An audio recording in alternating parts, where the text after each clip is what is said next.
Good morning, good morning, good morning to everyone at home and this edition of the Pulse Social Sports podcast, where this week we are speaking to Chris Shirley, a member of Kensington Dragons youth team, as he tells us about the team, about the club and working with young people, as well as what they can gain out of the sport. So obviously, massive thanks for coming and speaking to us today. Really do appreciate it. I get that it's early January and everyone's still kind of slowly getting back into things. So thanks for coming out and thanks for giving your time. So just a little bit about yourself, really. Who are you? What do you do? And how did you get? So I live in Kensington and Chelsea, which is a particularly interesting part of London because it has some of the wealthiest people, the most expensive housing in the country, but also some of the poorest wards in London. And we operate primarily in North Kensington, which has some of the poorest wards in London. So it's rather an unusual area. And would you like to know how the club started? Yeah, absolutely. Okay, so I was a parent of 4 children. And when they were young, I was very keen that they played sport because I'd played a lot of sport when I was young. So when they were the local state primary school, they were allowed to play football one lunchtime a week on a tarmac pitch, which I thought was shocking. So my son James, particularly at the time, was very keen on football, and he said, why couldn't they start a team? So rather naively, with him and his mates, we started a team playing up at Kensington Memorial Park in North Kensington. And then naturally friends joined, and then they wanted to get in a league. So I went to put them in a league, and I was told you can't enter a team in the league, you have to have a club first. So we started Kensington Dragons, and then we've now been going about 20 years. This is our 20th year, and we have 14 teams. So we go from under 10s with 4 girls teams, upwards, and 8 boys youth teams, and then 2 adult teams who play in the who are in the Premiership of the Middlesex County Football Club. Boys teams play in the Harrow Youth League Club, and the girls teams play in the Capital Girls League. Okay. So obviously that's how the club started. How did you personally get in? Obviously you mentioned you did sports as a young person, but how did you get into coaching? Well, I'm not a coach. I mean, I have coached. So I started the club, and it's now got quite big. So we employ about 20 coaches. And I've managed an under 11s team up to under 18s all the way through. And obviously on occasion had to run the coaching sessions. But I primarily run the club now. Oh, okay. So I've progressed beyond just coaching a team, which is what I did to begin with. Obviously you have a lot of youth teams and you have a lot of young people playing for you. Do you think that football and any other outdoor sports are really important for kind of the growth and development? I think it's absolutely crucial. And it's particularly crucial for us because the way we run, we have 2 sort of underlying premises. One is that loyalty begets loyalty, that nobody's prevented from playing because they can't afford it. So those are underlying ethoses.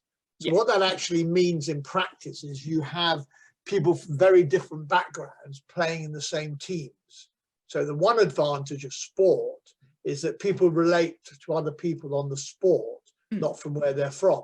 So in reality, we have, say, sons of hedge fund managers who go to private schools playing with sons of recent immigrants who don't speak very good English. And in reality, on the football pitch, all they're really concerned with is, are they good at passing? Do they score goals? Nobody really minds where you're from.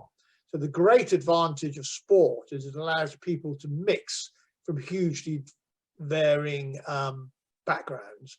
And the second great advantage of sport for the individual is it sort of teaches them to cope with loss and reversal.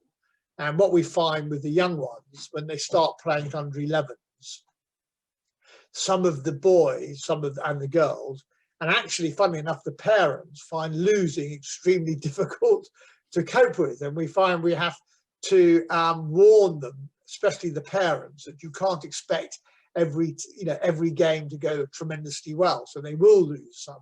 So just learning to lose, I think, is quite an important thing. The second thing they then learn is that they're more likely to win if they play as a team. Because what we find that when they're 10 years old, that they all run around like ants following the ball, trying to score. Whereas the team that spreads out and uses the whole pitch and passes the ball well tends to win the games. So they begin to realize it's not how good you are as an individual, it's how good you are as playing as a team together.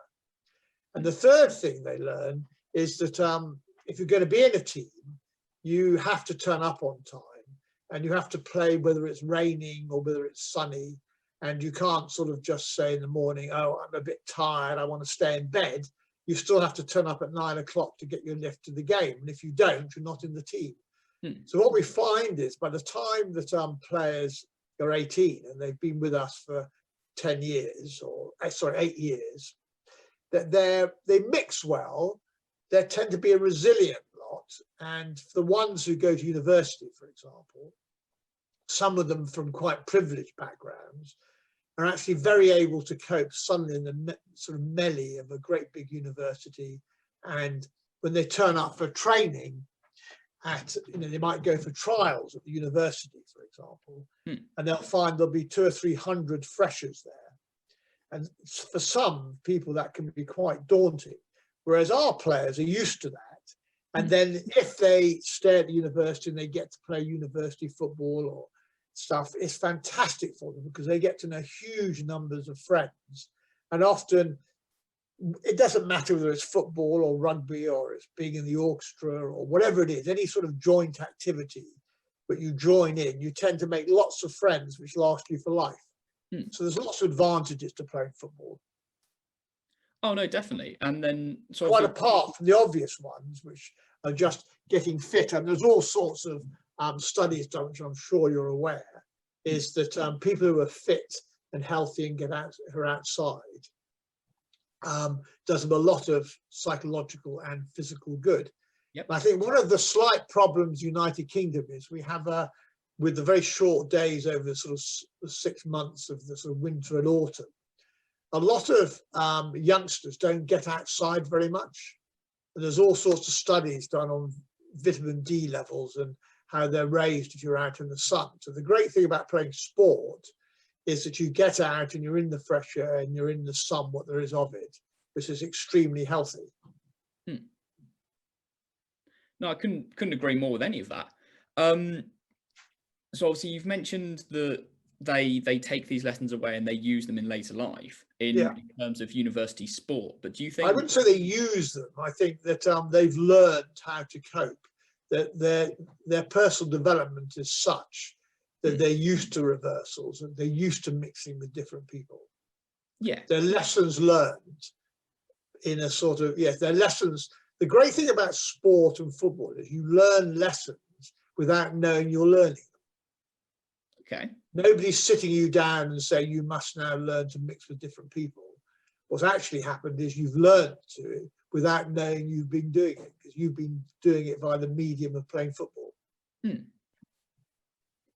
No, that I agree with a lot of that, actually. That's a really, really strong point. So obviously you've mentioned that your players leave and then they go off to university. Do you... Not all of them, but I'm saying some.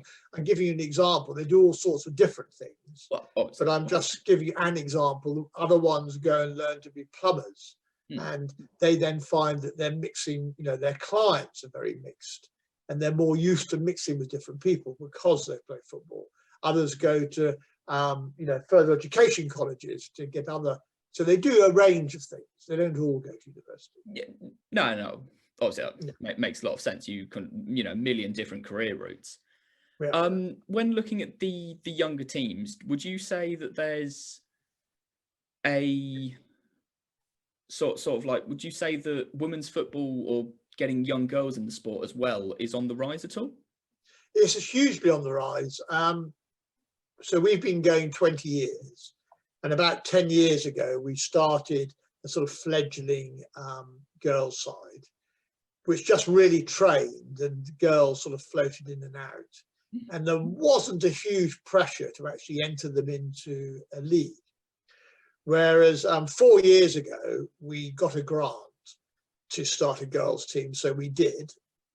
And that team wanted to carry on playing. And then the other girls came along who were in that particular team, who were a year young, and they wanted their own team. So the last 4 years, we've started a new team and kept the old ones going. And the amount of enthusiasm from the girls equals the boys, which was not the case 10 years ago. So in our experience, it's rising hugely. Yeah. Love to hear it, and we love to just involve and getting more young people into the sport. And obviously, you've mentioned that because you have very different kind of people that live in the area, you get very, very kind of wealthy and the not so wealthy all on the same field, and I think that's great to see. I just wanted to say a massive thanks for coming out and taking the time. Really appreciate it. That's all right. Nice to meet you. And yourself. That's all we have time for this week, and we would always say a massive thank you to our guest, Chris, a big thank you to our audience for joining us this week, and that's all we have time for. If you haven't already, please sign up to our Facebook, Twitter, our LinkedIn or our YouTube at Social CIC.